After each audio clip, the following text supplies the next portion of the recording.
Hey, what's going on, 316 Church? Pastor Jordan here. Just a couple of quick announcements for us this morning. First things first, I want to invite everybody to join us on Wednesdays. We are starting a new set of Next Step classes. We just finished one, so we're moving right into a new set. The first one is going to be on raising up new facilitators and facilitator training. So if you have anything that you have a gift to teach on or want to speak sometime in the future, we would invite you to come and get some training on some of those things. The second thing is we have a faith-based class that we're really going to dive into what it means to have faith. Some of us have the gift of faith, others of us really have to work at it. So we encourage you guys to come and join us there where we really dive into what it means to have faith and how we can cultivate that. Secondly, on Sunday the 7th, we are having our second annual finance meeting. We want to open up the books. We want everybody to know exactly what it is that we do with our finances here, be really transparent about those things. So if you're really interested in that, we encourage you to come.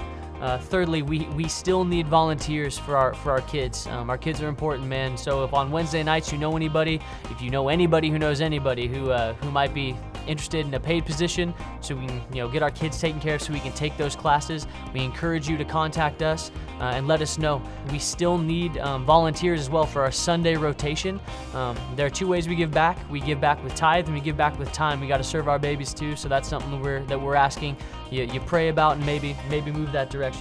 And going along with our youth, we are going to go ahead and re-up our Awakening Student Ministries. Also on Wednesday night, we're going to start a new sermon series called Brace for Impact, where we're going to focus on three things: the Trinity, the Old and New Testament together, and how we can be one body so that we can understand all three things and become an impactful force for the kingdom. For those of you who are at home, we encourage you to stay home if that's what you want to do. We encourage you to come if that's what you want to do, but we have started wearing masks. We encourage you to wear masks while you're in the building, just in the transition from in the door to your seat. Once you are seated, you're welcome to take those things off, but while we're mingling, we encourage you to wear those things. We are also coming up this week on Friday and Saturday. We're having our second annual Together Forever conference. Come, let's talk about marriage, talk about relationships. Singles, you're welcome and invited as well. And to cap everything off, we're starting a new sermon series this week. So welcome Pastor Cam back. Take a look at the video for Complicated Relationships starting this week. Thank you. Yes, you're just like me.